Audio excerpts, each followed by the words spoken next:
Hello, I'm Ariana. If you're new here, if you're not, welcome back to my channel. Today we're getting into this stunning pink half cut crease. This is such a staple you need to have in your makeup skills bag, and let me tell you, we're gonna go through like 10 different looks with this one look that you can go through any level of drama that you want. So let's get into it. I'm using the Smoke and Roses palette from ColourPop. All of the products will be linked down below. So the first thing that I'm doing is I'm going in with this like dusty rose shade. So I'm just trying to put this in my crease. I want to create like a nice deep but not too dark crease. So I'm placing this all over my crease from the inner corner to the outer corner, and I'm also going to wing it out just a little bit toward the outer corner as well. And then I'm going to buff out the edges going towards the brow bone so that it makes a nice blendable diffusion so that we can blend in the transition shade. So I went in with like 3 layers of this because I wanted it to be pretty dark to have a good contrast with the half cut crease, but I also didn't want it to be too overpowering and too dark because I wanted this to be kind of like a light look. So I went in with this shade. This is kind of like a softer pink and more of like a pale pastel pink, and I put this as the transition shade. So this is the shade in between the brow bone and in between the crease shade. This is just going to kind of create a beautiful gradient going from darker to lighter from the crease all the way up to the brow bone. So it's really important to like kind of diffuse the first crease shade, so when we do go in to blend in the transition shade, it's much easier and it's blended more evenly and seamlessly.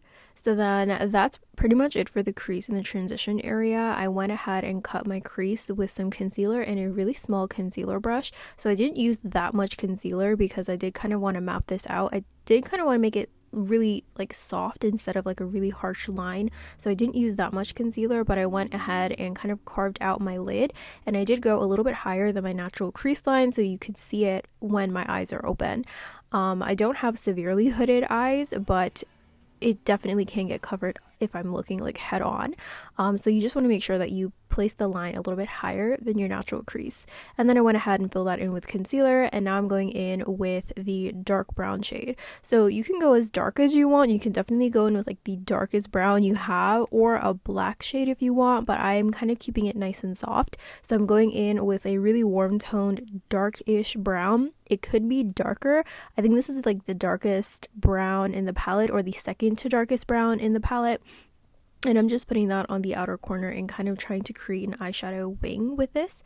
And the darkest part of this eyeshadow look, I'm trying to keep it very controlled in this little tiny V at the outer corner of my crease, or of my lid. And I'm just going to diffuse the wing out toward the outer corner, going up toward the end tail of my eyebrow.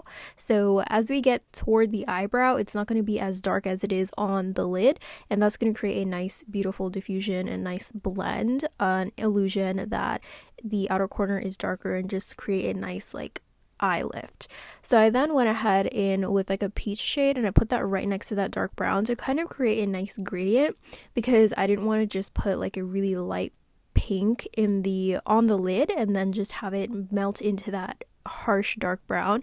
I do like to have like a little transition situation going from this really light color on my lid inner corner half cut crease into the darker outer corner. So I feel like this is a detail that really takes this kind of half cut crease situation to a whole nother level of just looking nicely seamlessly blended. And then I basically just went ahead and packed on that light pink on my lid and completely just covered the concealer that I added. So I did go ahead and line my lids with eyeliner. You do not have to use eyeliner, but I feel like this just takes the look and just makes it look like you're just made up.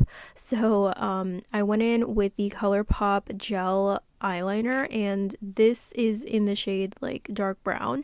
This is like a softer version than just using black eyeliner. Again, I wanted to keep everything nice and soft, but I did kind of line my lash line really close to the lash line, so this is not like a really thick eyeliner moment. It's just kind of like a lined situation so that we have some liner going on, and then I kind of blended out the edge so to make it look like the dark brown on the outer corner is kind of blending into the liner.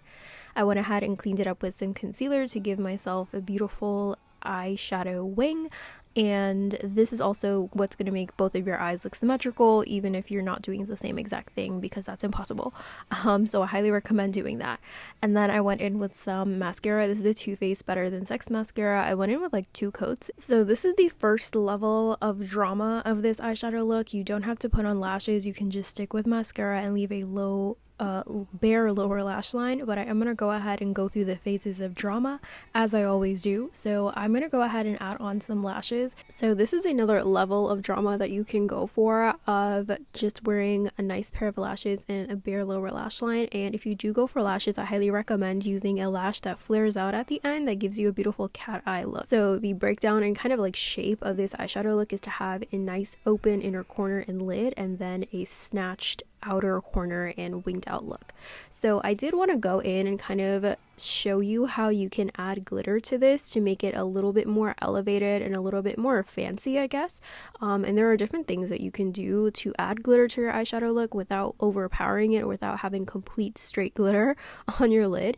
So the first thing you can do is just line that crease line with some shimmer, or you could add some shimmer into your inner corner as well. So this is just going to kind of give you a nice pop of light and a nice pop of glitter, I guess, onto the eye look, and take it from just a matte, not flat, but just kind of like a different level of drama or a different level of fanciness. And you can also take a little bit of that shimmer and put it in that transition area on the lid. So that's just going to create another kind of beam of light to highlight that area. And it's just a really nice reflective kind of pop of shimmer or glitter. So you definitely do not have to do all 3, but those are just like 3 ways that you can add shimmer tastefully if you kind of want to get into that. So going on and smoking out the lower lash line, this is going to be like the last or highest level of drama. What I did was I took that same eyeliner and went ahead and lined my waterline, and then I went in with that light pink on the inner corner to the middle of the lower lash line, and then the dark brown on the outer corner again into the middle of the lower lash line to kind of mimic what's going on the top. So it's like a darker outer corner and then a lighter inner corner, which really opens up your eyes. So another option that you can do with your eyeliner is I created like an inner corner wing. I feel like this also just snatches your eye even more, so you definitely can not do this or add this on, but this is the end. This is the most amount of drama. I need to find a different word for that, but this is like the maximum capacity, the maximum level of drama, okay, that you can get out of this look. I'm obsessed with this. It looks so pretty. A pink half cut crease is stunning. It's always a staple. I definitely can give like 2016 makeup, but look at this. I'm obsessed with how this came out. Definitely let me know what you think. Again, all of the products will be linked in the video. If you haven't already, don't forget to subscribe before you leave and give this video a thumbs up. It really does help me out. Let me know if you have any other video suggestions you'd like to see from me, and I will see you guys next time. Bye!